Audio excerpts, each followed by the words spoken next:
Buenos y fríos días, queridos hermanos, estamos en Espíritu Canal, comenzando una nueva mañanita, hoy miércoles ya, miércoles 25 de noviembre del año 2020, vamos a hacer oración en el nombre del Padre, del Hijo y del Espíritu Santo, amén. Te damos gracias, Señor, porque eres bueno con nosotros, siempre eres grande. Ponemos en tus manos a todas las intenciones que nuestros hermanos suscriptores han hecho en sus comentarios, pedimos por todos y cada uno de ellos, gracias por todos los comentarios que nos ayudan a crecer, a estar siempre en el camino del Señor, por todos los hermanos que nos van acompañando, nos siguen, tienen la caridad de implicar su tiempo en la vista de estos videos, que como única intención tienen pues hablar de la verdad de Cristo Jesús en la iglesia fundada por Él. Te damos gracias y pedimos por todos los enfermos, especialmente aquellos que están muy delicados, que el Señor los tome en sus manos y los ayude a salir adelante, que los médicos tengan esa caridad. En el nombre del Padre, del Hijo y del Espíritu Santo. Amén.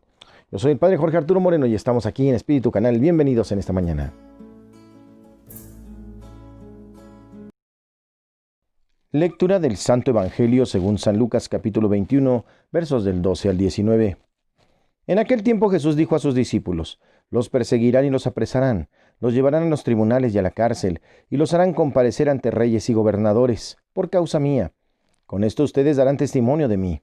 Grábense bien que no tienen que preparar de antemano su defensa, porque yo les daré palabras sabias, a las que no podrán resistir ni contradecir ningún adversario de ustedes. Los traicionarán hasta sus propios padres, hermanos, parientes y amigos. Matarán a algunos de ustedes y todos los odiarán por causa mía. Sin embargo, ni un cabello de su cabeza perecerá. Si se mantienen firmes, conseguirán la vida. Palabra del Señor.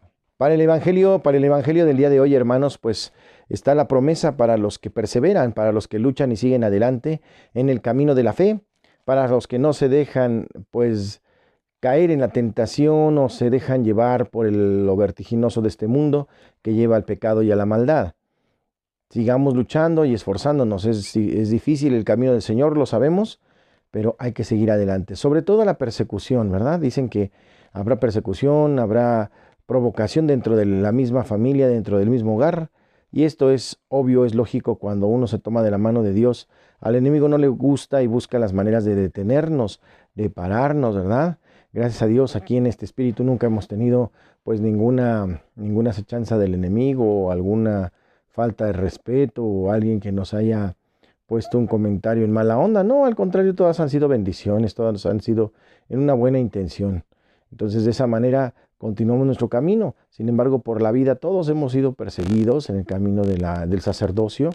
Yo les he dicho que duele mucho los comentarios de gente de afuera, pero bueno, finalmente la gente de afuera no nos conoce.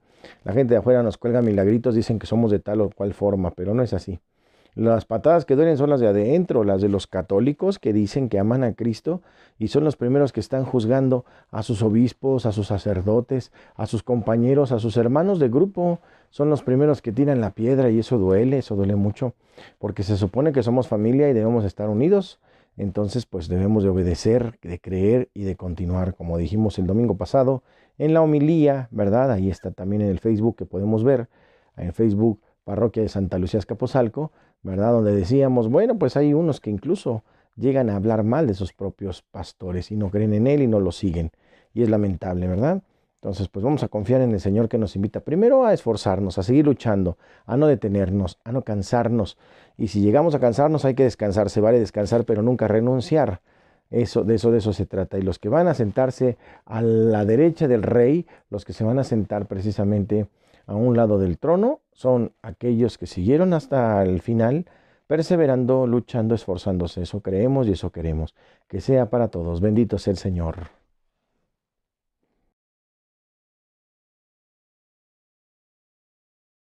Y para el tema de hoy, Dios habita en nuestro corazón, en la oración. Desearíamos ahora enunciar un principio teológico de gran importancia también como, digamos, una guía de la vida de oración.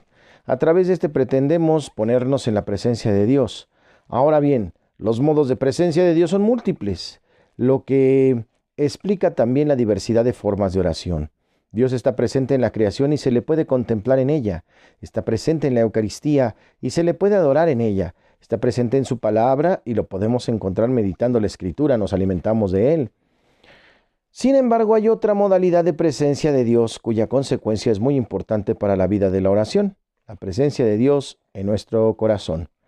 Como en el caso de las otras formas de presencia de Dios, esta presencia en el interior de nosotros está y no es un principio objeto de experiencia. Podrá serlo poco a poco, pero es objeto de fe. Independientemente de lo que podamos sentir o no sentir, sabemos por la fe a ciencia cierta que Dios habita en el fondo de nuestro corazón. Como dice 1 Corintios 6:19, ¿no sabéis que vuestro cuerpo es templo del Espíritu Santo? Santa Teresa de Jesús nos cuenta que el hecho de haber comprendido esta verdad fue una iluminación que transformó profundamente la vida de la oración. Que a mi parecer, si como ahora entiendo que en este palacio pequeñito de mi alma cabe tan gran rey, entonces lo entendiera, que no le dejaría tantas veces solo. Algunas me estuviera con él y más procuraría que no estuviese tan sucia. Mas qué cosa de tanta admiración, quien hinchiera de 1000 mundos y mucho más, con su grandeza encerrarse en una cosa tan pequeña. A la verdad, como el Señor, consigo trae la libertad, y como nos ama, hácese a nuestra medida. Del libro de Camino de Perfección de Las Moradas de Santa Teresa. Todo el aspecto de recogimiento, de interioridad, de volver sobre uno mismo, que puede haber en la vida de oración, encuentra ahí su auténtico sentido. En caso contrario, el recogimiento solo sería un modo de cerrarse en sí mismo. El cristiano puede entrar en sí mismo legítimamente, pues por encima y más profundamente que todas sus miserias interiores, allí encuentra a Dios, más íntimo a nosotros que nosotros mismos. Según la expresión de San Agustín, Dios que mora en nosotros por la gracia del Espíritu Santo. El cetro más profundo del alma, dice San Juan de la Cruz, es Dios. Esta verdad la encontramos la justificación de toda la forma de la oración como plegaria del corazón, entrando con fe en su propio corazón. El hombre se une allí a la presencia de Dios que habita en él. Si en la oración existe ese movimiento por el que nos unimos a Dios como el otro, como de fuera, exterior a nosotros y presente de un modo inminente en la humanidad de Jesús, existe igualmente un lugar para ese movimiento, gracias al cual entramos en el interior de nuestro propio corazón para reunirnos allí con Jesús, tan cercano, tan accesible. ¿Quién puede subir por nosotros a los cielos para tomarla? ¿Quién pasará por nosotros al otro lado de los mares? No, la tienes enteramente cerca de ti, la tienes en tu boca y en tu corazón. Deuteronomio 30, 12 al 14. ¿Pensáis que importa poco para el alma derramada encender y entender esta verdad? Y ver que no ha menester para hablar con su Padre, eterno al cielo, ni para regalarse con él, ni ha menester hablar a voces, por paso que hable, está tan cerca que nos oirá. Ni ha menester alas para ir a buscarle, sino ponerse en soledad y mirarle dentro de sí, y no extrañarse de tan buen huésped, sino con gran humildad hablarle como a Padre, pedirle como a Padre, contarle sus trabajos, pedirle remedio para ellos, entendiendo que no es digna de ser su hija. Santa Teresa de Jesús también. Cuando no sabemos cómo rezar es muy sencillo proceder de este modo. Recojámonos, hagamos el silencio y entremos en nuestro propio corazón. Bajemos a nuestro interior, reunámonos con esa presencia de Jesús que habita en nosotros y permanezcamos tranquilamente con Él. No le dejamos solo, hagámosle compañía lo mejor que podamos, y si perseveramos en este ejercicio, no tardaremos en descubrir la realidad de lo que los cristianos orientales llaman el lugar del corazón, o también le llaman la celda interior, por hablar como Santa Catalina de Siena. Ese centro de nuestra persona en el que Dios se aposenta para estar con nosotros y donde podemos estar siempre con Él. Este espacio interior de comunión con Dios existe. Nos ha sido concedido, pero muchos hombres y mujeres no llegan ni a sospecharlo porque nunca han entrado en él, ni jamás han bajado a ese jardín para recoger sus frutos. Felices los que han descubierto el reino de Dios dentro de sí mismos. De esa manera su vida va a cambiar. El corazón del hombre es ciertamente un abismo de miseria y pecado, pero Dios está en lo más profundo de él, recogiendo una metáfora de Santa Teresa de Jesús. El hombre que persevera en la oración es como el que va sacando agua de un pozo. Echa el cubo y al principio no obtiene más que barro, pero si tiene confianza y persevera, Llegará un día en el que encontrará dentro de su propio corazón. Será un agua muy pura. Quien cree en mí, como dice la Escritura, de sus entrañas brotarán ríos de agua viva. Juan 7:38. Esto tiene una gran importancia en nuestra vida. Si gracias a la perseverancia descubrimos ese lugar del corazón, nuestros pensamientos, nuestras opciones, nuestros actos, que con demasiada frecuencia proceden de la parte superficial de nuestro ser, de nuestras inquietudes, nerviosismos, nuestras reacciones inmediatas, poco a poco nacerán de ese centro profundo del alma en el que estamos unidos a Dios por el amor. Accederemos a un nuevo modo de ser en el que todo será fruto del amor y entonces sí, seremos libres. Hemos enunciado 4 grandes principios que deben orientar nuestro comportamiento durante la oración. Primacía de la acción de Dios, primacía del amor, la humanidad de Jesús como instrumento de comunión con Dios y por último, la inhabitación de Dios en nuestro corazón. Son principios que pueden servirnos de punto de referencia para vivir bien el tiempo de oración. Sin embargo, como ya hemos mencionado, para entender mejor lo que es nuestra oración, debemos de tener en cuenta la evolución de la vida de oración y de las etapas de la vida espiritual, temas que debemos tratar. Hermanos, en el tema de hoy.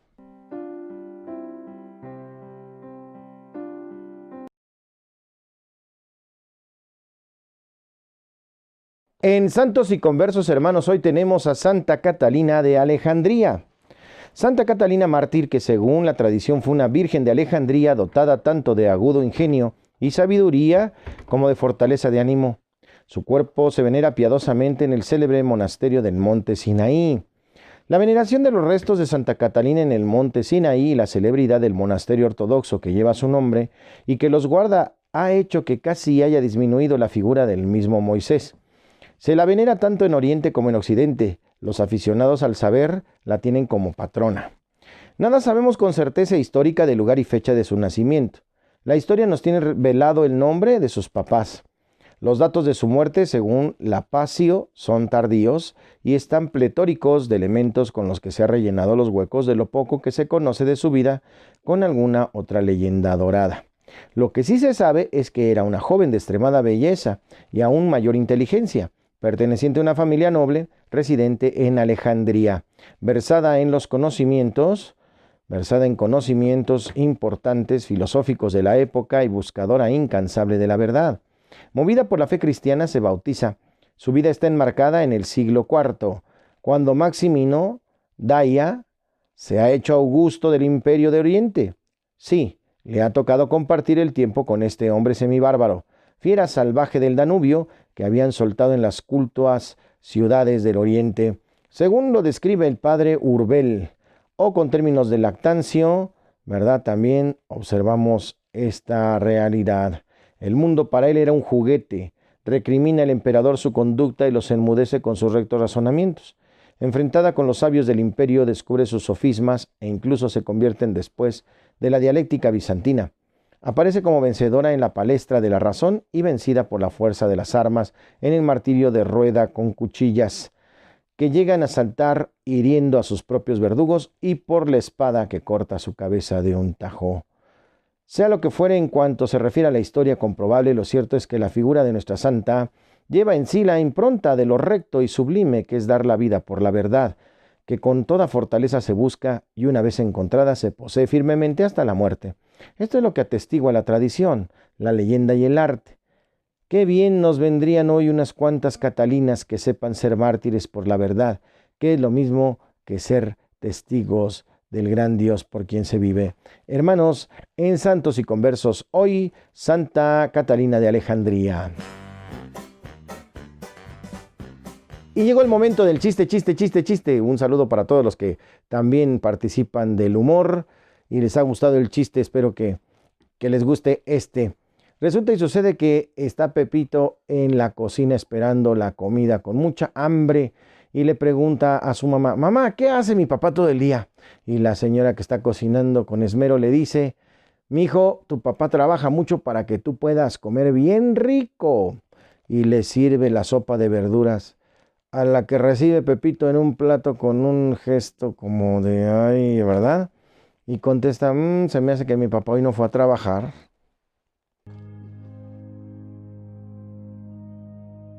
Vamos a la apologética en las curiosidades de la Iglesia Católica. Vamos al tema de la parusía. ¿Qué quiere decir la parusía? La palabra parusía quiere decir presencia. Antiguamente se expresaba la llegada oficial del rey o gobernador para la visita de sus dominios. ¿En qué consiste, según la Biblia, la parusía del Señor? Según la Biblia, la parusía del Señor consiste en la segunda venida de Cristo, cuando vendrá con todo poder y gloria para juzgar a vivos y muertos. De Mateo 24, 30 y 31, dice así: Entonces aparecerá en el cielo claramente la señal del Hijo del Hombre. Mientras todas las razas de la tierra se golpeen el pecho, verán al Hijo del Hombre venir sobre las nubes del cielo, con el poder y la plenitud de la gloria. Mandará a sus ángeles, los cuales tocarán la trompeta y reunirán a los elegidos de los 4 puntos cardinales de un extremo a otro del mundo. ¿Es cierto que Jesús ya regresó a este mundo en el año 1914? Alguien lo dijo, aunque usted no lo crea. No es cierto, porque nadie lo vio, mientras Jesús dice claramente que todos se darán cuenta de su llegada. ¿Qué es eso del pecado contra el Espíritu Santo, que no tiene perdón, que se menciona en la palabra? ¿En qué consiste este pecado? El pecado contra el Espíritu Santo consiste en cerrar la mente y el corazón frente a la verdad. En efecto, el Espíritu Santo es el Espíritu de verdad. ¿Quiénes cometieron este pecado? Los fariseos.